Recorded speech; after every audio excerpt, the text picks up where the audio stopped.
Hey you guys, Marlyn with Beautiful Bina Designs back with another Create a Card Set video. Today we'll be doing Create a Card Set, Fast, Easy, and Thankful. Before we start the card that we'll make together, I want to take a moment to wish everybody a happy Mother's Day. Happy Mother's Day to all the moms out there, the stepmoms, grandmoms, godmoms, anybody who took somebody else under their wing and cared for them, and even all the dads out there who also serve as moms. I hope that you're having a great day. I hope that you've been able to spend today doing more of what you enjoy. I know that I have. This morning my day started with my 7-year-old and his dad making some delicious breakfast for me. We spent a little bit of time in the pool together, and I've spent a lot of time in the craft room today. So a pretty good day by all accounts.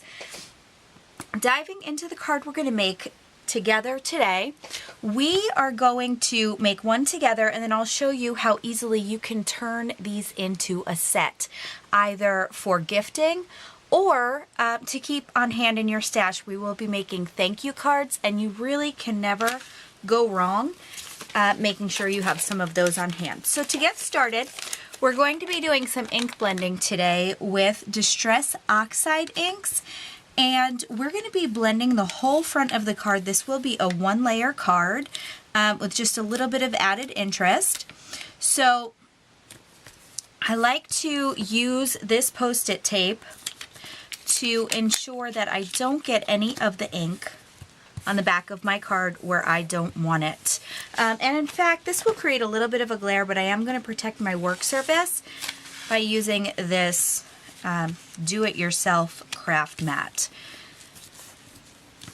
I love the Distress Oxides because they blend so well. Just using my Cougar Digital 110 pound. I'm not using a Bristol Smooth or anything like that. And we're just going to start laying these colors down. We'll do a 2-color gradient. You'll see that it won't take very long at all to put together this card, and that they are very easy to recreate and mass produce. When I was making the set, I did this sort of assembly line style. So I did do all of my ink blending first, and then moved on to the later steps, doing each step for all the cards at one time as well. So right now I am using Worn Lipstick Distress Oxide ink. It's a mauvey pink.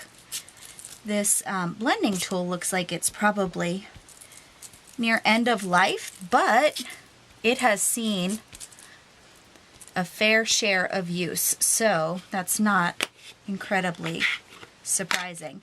Here, the second color that I will be adding is Abandoned Coral, which is a peachy pink. Very pretty color. These two blend very nicely together and give sort of a subtle gradient,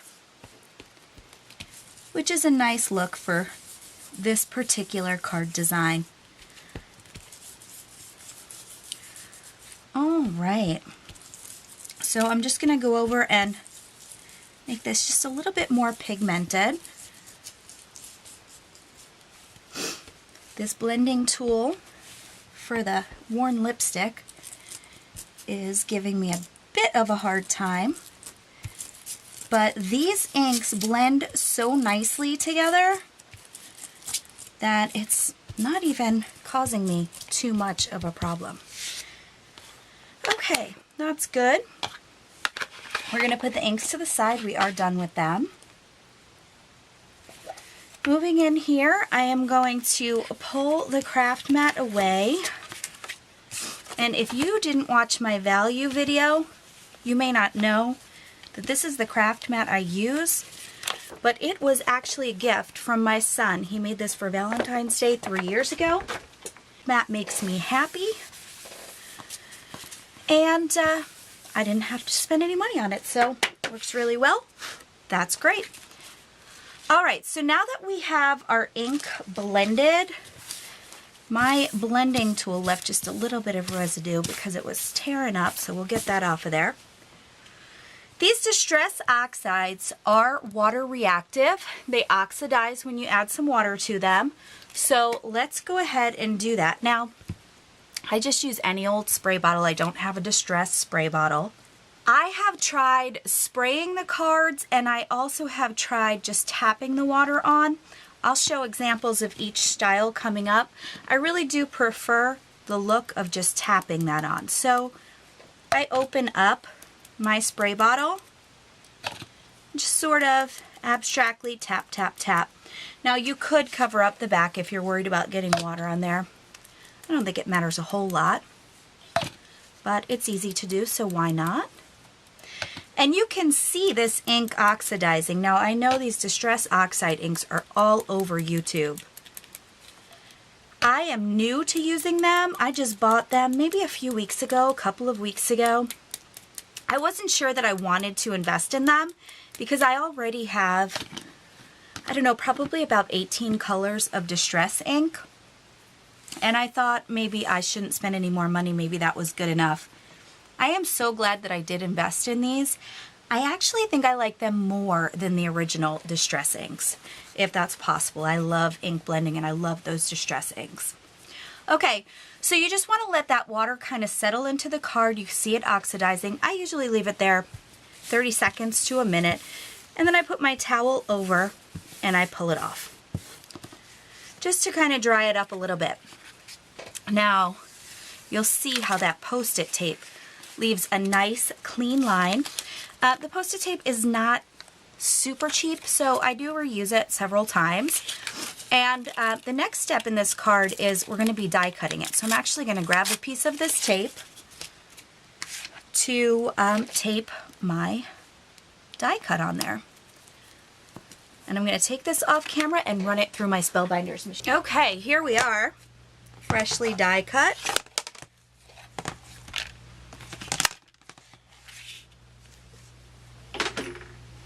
We'll pull this out, and then you will see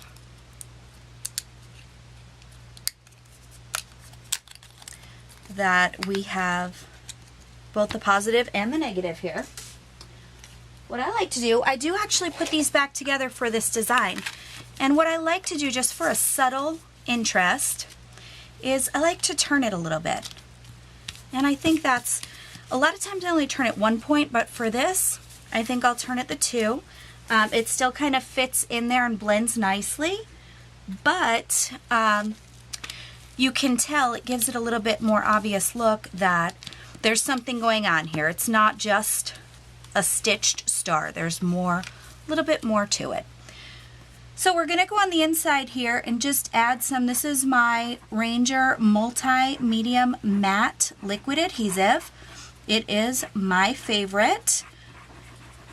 It gives you a really nice adhesion, and as the name infers, it dries matte. So now we're going to close this, push it down really well, flip it back over, and now this is stuck to the inside.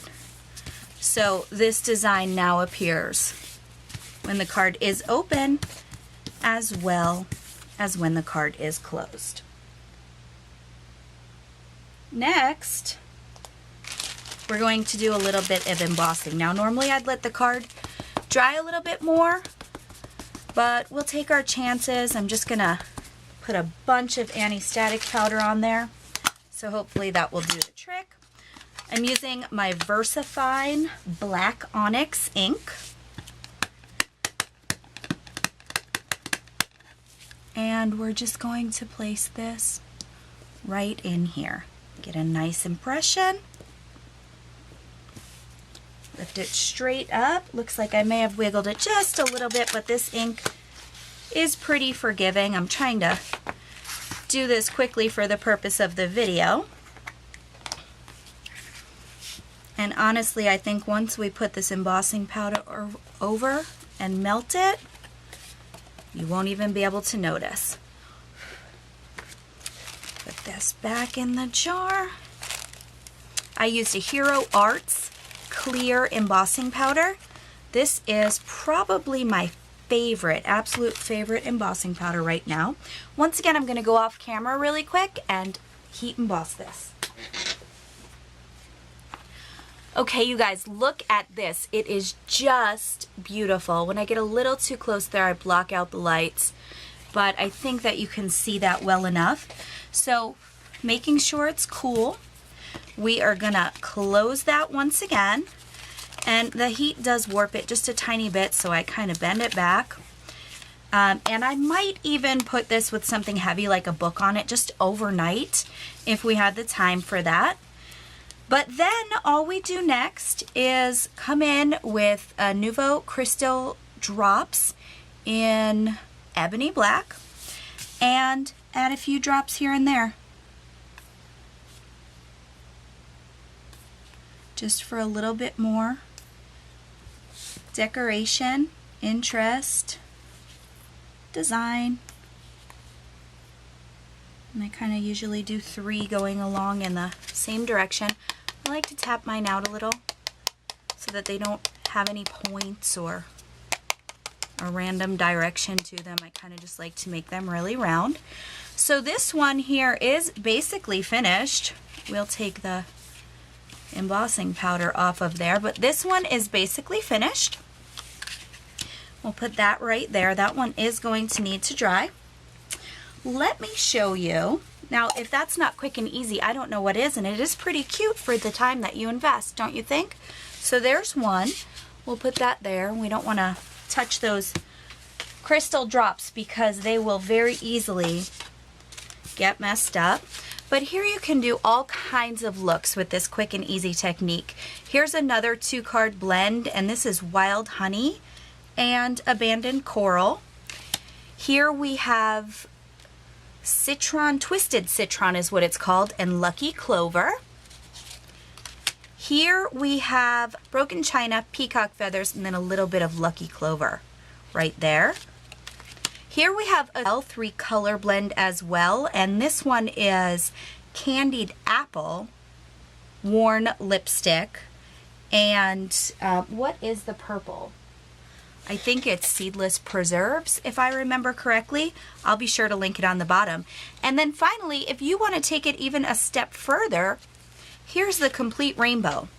So for this one, I used actually 3 colors. We used Candied Apple, Wild Honey, and Broken China, and then a little bit of the Candied Apple again at the bottom. But I did thin stripes and blended them really well together.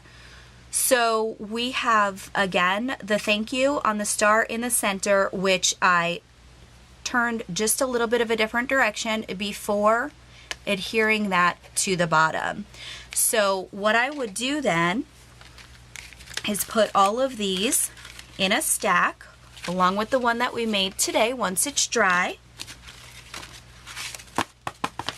Get those ready with coordinating envelopes. It's just white envelopes for now, but you really could kick that up a notch and maybe put stars or a little bit of ink blending or something. I like to use these clear card boxes because the cards are so pretty and I like to show them off a little bit. So you put them all in there, close the box, and then I always like to do a little bit of something decorative to my box. So for this one, I created this rainbow star that says "So Thankful," and I think that this would make a great gift. But again, and I'm sorry about that glare, it's the acetate, it's really impossible not to glare, but I think that would make a great gift. But again, I also think you can never have too many thank you cards on hand. If you wanted to keep these, one thing you could do to make them even more special is personalize them. I've used this design a few times now, and the reason is sometimes somebody does something for me that I really appreciate and I want to let them know, and I want to let them know quickly. And I know that even if I am short on time on any given day, I can pull one of these together very fast. And To make it a little bit more special though, so that the person knows that I really am appreciative and I really mean it when I say thank you, I like to personalize them. And when I do that, I like to use this stamp set by Concord and Ninth. It's the Sophisticated Script stamp set. It is beautiful, and these letters come together so nicely and create those scripty words. They do make a smaller set, a smaller font, and that set comes with, I believe it's 3 separate alphabets and also some coordinating sentiments. Little bit of a spoiler alert, I am planning to do a giveaway soon. I want to wait for my channel to get a little more momentum. I'd like to have more subscribers, and then I am going to do a giveaway with that smaller font Concord 9th stamp set. And it's a great one. So stay tuned, more on that in a future video. But getting back to this project, I thought that I would personalize this one for my son Max. He's my 7-year-old who made me that breakfast this morning. I really appreciated it, and I wanted to let him know just how much. So let's go ahead and get this personalized for him. Now, you do not put these stamps together on one block when you're forming the words. I suppose that you could, but by doing the letters individually, there's no gap between those letters, and the script really lines up quite nicely. Now, it is easier to do when you're directly over top of it, so slightly more challenging on a video, but I think it's probably going to come together very nicely all the same. So there we go. I do wish those letters were touching a little bit more, but nonetheless, I think it's come out quite nice. And let's go ahead for that consistency. We're going to go ahead and emboss the name as well. So I should have used my anti-static tool. I have a tendency to forget that when I'm trying to get through these projects quickly for the sake of video. But I do recommend using that every time. Since we're using clear embossing powder, not the end of the world. I'm going to heat set this off camera. Be right back. All right, you guys, here we are, and here's that design. And you see when you fold it up, it all comes together nicely, and you have that consistent blend once again where the colors were just slightly shifted to give it a little bit more interest. You open it up, that thank you is there on the cover, and, or I should say on the front and on the inside. You still have enough space to write a nice note, but how quickly were we able to pull that together, and especially with that personalization. I think it's a great look and a really cool design for being so fast and easy. So here's a look at the one that we made together today. Here's that personalized one. And then we have the whole set that also comes together. You truly could make a whole set of these in probably under 2 hours. So I hope you loved this set that we put together today. Maybe it will inspire you and you'll come up with some twists and different ideas. If so, I would love to see them or hear about them. If you have any questions or want to know a little bit more about what products I used, please feel free to leave me a comment below. I do always respond to my comments. I will link the majority of the products that I used for this project. And again, thank you so much. Speaking of thankful, I'm thankful that you guys spend your time with me watching my videos. I love making them. I love crafting. So thank you truly for stopping by. If you enjoyed the video, please hit that thumbs up. If you'd like to see more from me, I'd love to have you as a subscriber. I really am trying to build my channel. So go ahead and subscribe if you like what you see. And if nothing else, I hope that your time with me today has inspired you to make beautiful things. Thanks again, and talk to you soon.